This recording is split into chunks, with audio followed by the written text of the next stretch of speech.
Hello बच्चों, let's read the question. So in this question, explain that static friction is a self-adjusting force.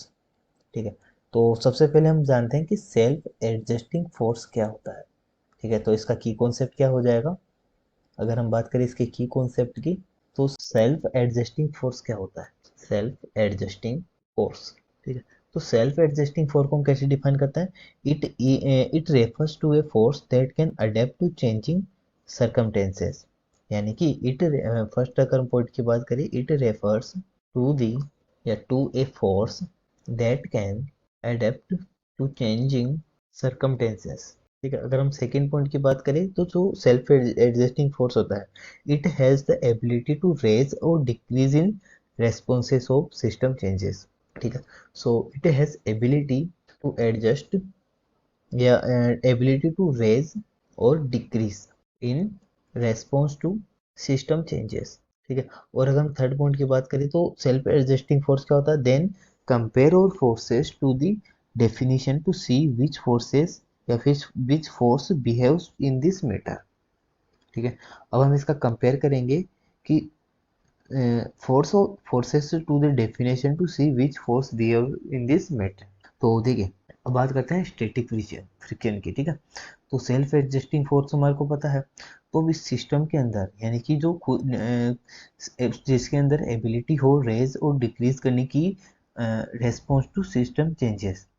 ठीक है, तो इस तरीके की अगर हम बात करें तो कौन सा फ्रिक्शन होगा. ठीक है, सो हम बात करते हैं स्टैटिक फ्रिक्शन की. तो देखिए, स्टैटिक फ्रिक्शन में क्या होता है. Static friction. ठीक है, तो स्टैटिक फ्रिक्शन का मतलब हो गया when two items come into contact. यानी कि जब टू आइटम्स हमारे क्या हो कांटेक्ट में आता है. ठीक है, with each other, so static friction occurs. उनके बीच क्या होगा, स्टैटिक फ्रिक्शन अकर्स होगा. ठीक है, so static friction occurs when the surfaces of two bodies are in touch with each other and a force is applied to one of them, even though the body is at rest. इसका मतलब है कि दो bodies है, मान लो two balls है. ठीक है, अभी टू बॉडीज हमारी कांटेक्ट में होगी. ठीक है, तो इसका मतलब हो गया कि कांटेक्ट होने के साथ force is applied one of them even though the body is at rest. Bodies कैसी होनी चाहिए, रेस्ट पर. ठीक है, तो इस कंडीशन को बोलते हैं स्टैटिक फ्रिक्शन. अब जो हमारा स्टैटिक फ्रिक्शन होता है, ठीक है, तो जो हमारा स्टैटिक फ्रिक्शन होता है, ठीक है, static friction will attempt to keep a body at rest. ठीक है, यानी कि अगर बॉडीज टू बॉडीज कांटेक्ट में आती है तो एक बॉडी के दूसरे पर फोर्स लगाएगी. ठीक है, सो जिसकी वजह से क्या होगा, जो बॉडी है हमारी वो रेस्ट पर रहेगी. ठीक है, और रेस्ट पर कब तक रहेगी, when an external force is applied to a body. जब तक हम कोई एक्सटर्नल फोर्स नहीं लगाते वो बॉडीज रेस्ट पर रहेगी स्टैटिक फ्रिक्शन के अंदर. ठीक है, तो static friction adjust the magnitude to match the applied force and attempts to keep the object at rest. ठीक है, ये होता है हमारा स्टैटिक फ्रिक्शन. ठीक है, so we can say that static friction is a self adjusting force because it does not have any fix magnitude. ठीक है, तो स्टैटिक फ्रिक्शन की अगर हम बात करें, स्टैटिक फ्रिक्शन.